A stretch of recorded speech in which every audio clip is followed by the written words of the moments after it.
Le 4 février, Sainte Jeanne de Valois, reine de France. Les églises de France honorent aujourd'hui cette pieuse princesse qui fut d'abord l'épouse de Louis XII, appelée à régner avec lui, et qui, plus tard, renversée du trône par un jugement solennel qui déclara la nullité de son mariage, se montra plus sainte et plus grande encore dans sa disgrâce qu'elle ne l'avait paru dans les jours de sa grandeur.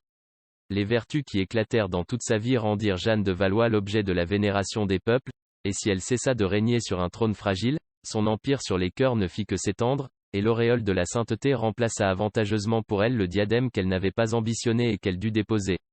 Sa tendre confiance en Marie, son attrait pour les œuvres de la pénitence, sa miséricorde envers les pauvres, en font un modèle pour les chrétiens, dans ces jours où l'Église nous invite à préparer nos âmes pour la réconciliation. Le récit liturgique qui retrace les vertus de Jeanne de Valois aidera à faire connaître sa vie pleine des œuvres les plus saintes. Jeanne de Valois, fille de Louis XI, roi de France, fut élevée dès ses tendres années dans la piété, vers laquelle la portaient ses propres dispositions, et elle donna tout aussitôt des marques certaines de la sainteté qui devait briller en elle. À l'âge de 5 ans, demandant avec ferveur à la Sainte Vierge, qu'elle honora toujours d'une manière admirable, de lui faire connaître en quelle façon elle pourrait lui être le plus agréable, il lui fut annoncé qu'elle était appelée à instituer dans la suite un nouvel ordre de Vierges sacrées, en l'honneur de cette Sainte Mère de Dieu. Mariée à Louis, duc d'Orléans, contre le gré de ce prince, elle fit paraître dans la prospérité la plus grande retenue, et une admirable constance dans l'adversité. Le prince étant monté sur le trône de France, et son mariage ayant été déclaré nul par le siège apostolique, Jeanne non seulement supporta cet événement sans aucun regret, mais, se regardant comme délivrée d'un lien qui pesait sur elle, elle se félicita de pouvoir désormais servir Dieu seul en toute liberté. Les revenus du duché de Berry qui lui avaient été assignés pour son entretien par le roi Louis, étaient largement employés par elle à nourrir les pauvres, à soulager les malades et à bâtir des monastères.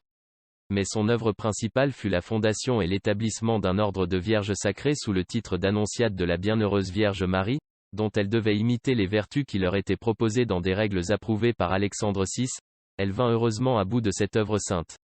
Elle accueillait avec la charité d'une mère tous les indigents et les malheureux qui s'adressaient à elle, mais surtout les malades, dont elle ne craignait pas d'essuyer et de toucher de ses propres mains les ulcères dégoûtants. Plus d'une fois son seul attouchement leur rendit la santé. Sa piété envers le très saint sacrement de l'Eucharistie était admirable, elle en approchait avec une si grande abondance de larmes, qu'elle excitait dans le cœur des assistants les mêmes sentiments d'amour et de dévotion. Sa piété n'était pas moins tendre envers les mystères de la Passion du Seigneur. Elle avait fait construire dans le jardin de sa maison une imitation du tombeau de notre Seigneur, c'était là qu'elle se retirait de temps en temps pour se livrer à la prière, répandant des larmes abondantes et se frappant la poitrine avec une pierre. Parvenue à l'âge de 40 ans, elle sentit approcher la fin de sa vie pleine d'innocence, et, ayant reçu avec une grande ferveur les sacrés mystères de la religion chrétienne, elle mourut à Bourges la veille des nonnes de l'Évrier, l'an 1505. 57 ans après sa mort, des soldats hérétiques ayant enlevé son corps pour le brûler, il fut trouvé sans corruption, et l'on rapporte qu'il poussa des gémissements, et que, percé de leurs épées, il répandit du sang avec abondance. Le culte de la sainte fut approuvé d'autorité apostolique par Benoît XIV, en 1742. Enfin, Pie VI accorda, le 20 avril 1775, à tout le royaume de France, de pouvoir célébrer l'office et la messe de Sainte Jeanne de Valois au jour anniversaire de sa mort.